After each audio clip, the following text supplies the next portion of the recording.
What's up, everyone? Welcome back to my channel. In today's video, we gotta check charge system in the dash on this Honda Civic. Scan the car up.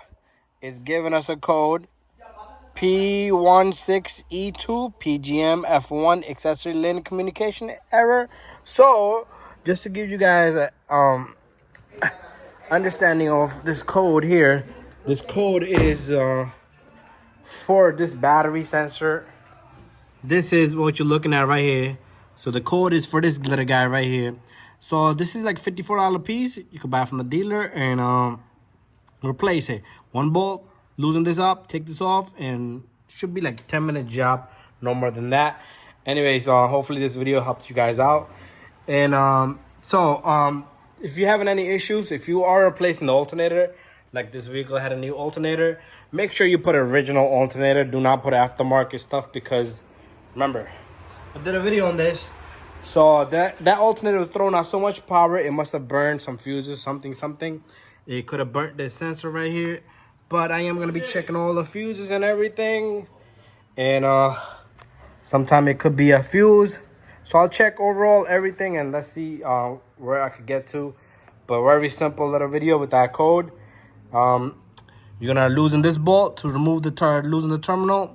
You're gonna take this 10mm off to take this negative off, put the new sensor on, and you're gonna disconnect this by pushing in on this little clip right here, and this little guy will come out just like that. So it's a 2-pin connector, and I get the new one, and you plug this baby back in. It should click like that. Tighten both of the bolts on, make sure this is on nice and clean, and you're all done and set to go. Okay, since we disconnected this, we probably gonna have a code for this. Let's see if it added up another code. Okay, yeah, definitely did. P16E3. Okay, so same. It gave us an error for that as well. And there you have it. Those are the 2 error codes we got now.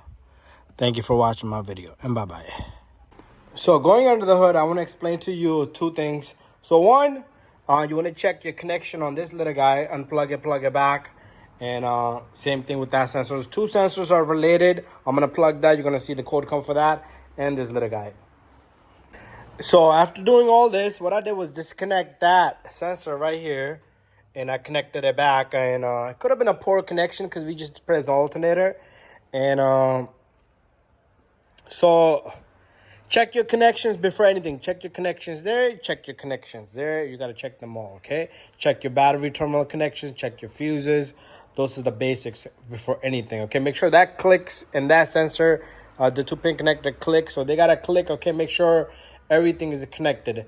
Thank you for watching this video, guys. I think our fault here was that 1-pin connector was not in all the way. And I removed it, put it back in, and light never came back after that. Thank you for watching my video, guys. Don't forget to subscribe, share, and like, and stay tuned for more videos. And there we have it. No more check charging. The other 3 lights over there, they're going to go away once I drive the vehicle because it needs to be driven. That's TPMS, traction, it works together. But no more check charging system. Anyways, thank you for watching my video. All I did was disconnect both sensors and put them back in. And as you see, one of the codes popped up on my scan tool for the battery. And that's all it was. And then I went to plug both. I disconnected. I didn't get to record, but I don't know if I got to record, but I disconnected the alternator 1-pin connector and put it right back in nice and neat.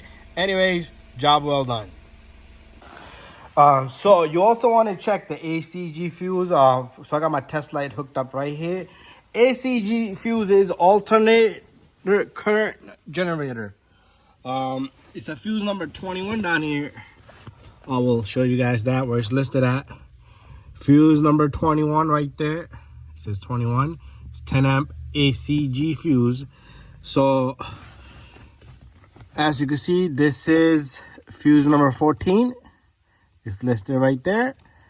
So 14, 15, 16, 17, missing slot 18, 19, missing slot 20, and 21. So we got the key on accessory. This should be lit up on both sides.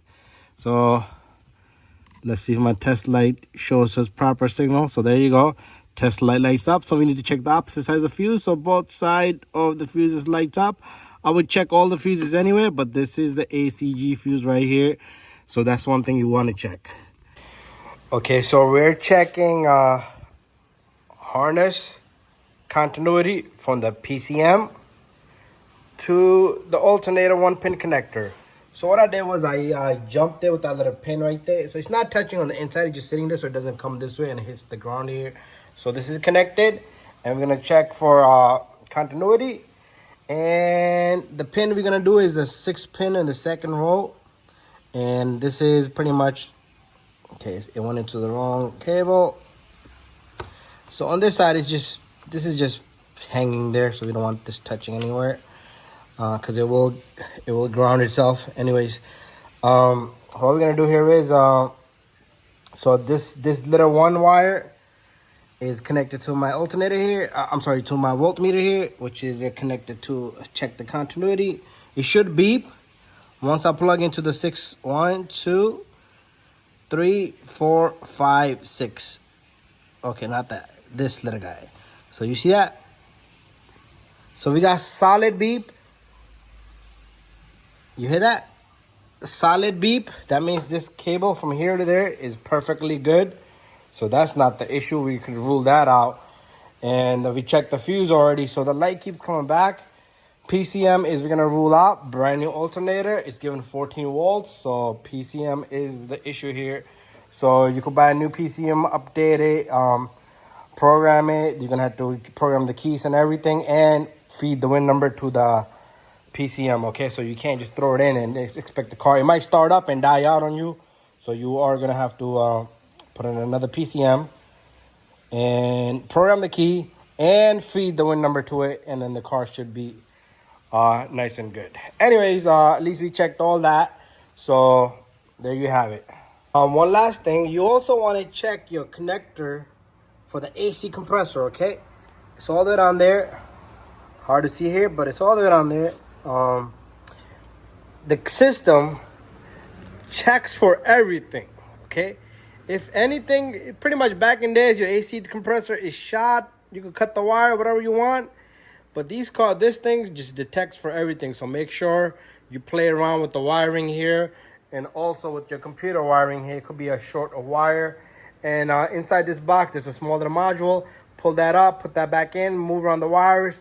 It could be some wiring issue there. So this car was fixed. I believe the connector was left loose after changing the AC alternator. And that caused it. That could have been the cause. But I believe that could have been the issue. But anyway, guys, playing around with a lot of wiring. And the last thing I did was disconnect the sensor down there and connect it back, because I can't remember if I plugged it back in, and that could have been the issue. And I did plug it in, but I didn't hear it click, but that could have been the issue. Thank you for watching my video, and bye-bye.